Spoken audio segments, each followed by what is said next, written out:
Welcome everybody to Forza Horizon 3, and today we're taking a look at the 1970 Honda S800. This car debuted at the Tokyo Motor Show in 1965 and was a successor to the S600. And yeah, this was a car that was really rather cheap. It was cheaper than a Mini Cooper and a Triumph Spitfire in Britain. And production ended in May 1970 with more than 11,000 of these produced. And yeah, Honda wouldn't make another S Roadster until the Honda S2000, and you've technically got this car to thank for that car, because if this car wasn't a success, Honda might well never have done a Roadster again, and unfortunately they still haven't done another Roadster since the S2000, which is a shame because this car's got a lot going for it. I really like the look of it. Quite frankly, the only stylistic thing I don't like is the spare wheel being under the car, not in the boot. But then again, the boot is quite small, so that could ever fit it in there. But that's because the car in general is really rather small, as you can see. It's smaller than most hatchbacks from today. But that theme kind of runs with the engine as well, because it's only got a 791cc inline 4 engine, so really rather small, and it produces 70 horsepower and 48 pounds-feet of torque. So despite the fact it's got a really rather small engine, it still produces quite a lot of horsepower. Triumph Spitfire, for instance, which had a much larger engine, only produces 75 horsepower, and that was from the same time period. But like I said, this was cheaper than that car, and no doubt better built, because Triumphs from the 60s and 70s weren't exactly what you'd call reliable.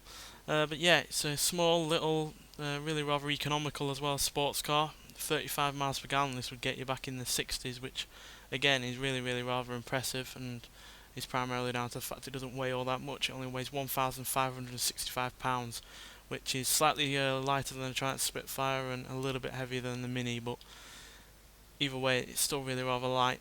And yeah, that helps in terms of the performance and obviously the drivability of the car, which, thanks to the fact it has skinny tyres and a nice amount of power and rear wheel drive, is really rather fun to drive. But to see that, we're going to take it out onto a circuit and see what it can do, so see you when we get there. Alright, let's see what this little Honda can do. So as you can see, it's quite high revving in terms of the engine, more than 8,000 RPM, and that's down to the fact it's got twin cam and roller bearing crank, so which helps it rev that high. And yeah, it's essentially a motorbike engine, but I've obviously tuned it to being a road car. In fact, older versions of this were actually chain driven originally, and then it was eventually given, you know, a conventional drivetrain for normal cars. But yeah, it's really rather a nice little nippy sports car. It does actually have a little bit of understeer, to be honest, but you can easily cure that. And yeah, 0-60 in 13.626 seconds, which is decent for a 70 horsepower car. But here's the main issue: 0-100 in 123.3 seconds. So that's more than 2 minutes to 100, which is funny. But it's 70 horsepower and it's in a little sports car, so I really wouldn't have expected it to be all that quick. But that is still really rather slow. But I don't care about that, and to be honest, many people clearly didn't, because, like I said, sold plenty of this version and plenty of the two previous versions, the S600 and the S500. So yeah, quite frankly, a sports car, even if, well, no matter what power you've got, 70 mile an hour with the roof down, it feels like 70 mile an hour no matter how many horsepower you've got, so that doesn't really bother me. It was also the first Honda to crack 100 mile an hour, because obviously this car had bigger engines than the two previous versions, because the numbers, the S500 and the S600, denote the engine size. So this was, yeah, the biggest engine in a car that Honda had made at that time. And yeah, I really like it. No, it's not got all that much power, no, it's not got all that much speed. Yeah, it's really rather primitive in terms of all the stuff underneath, but it's still really rather fun to drive. And like I said, we've got the success of this car and the two previous ones to thank for the S2000 ever being made, because I really doubt that Honda would have made such a car without knowing whether or not they can make a success of it.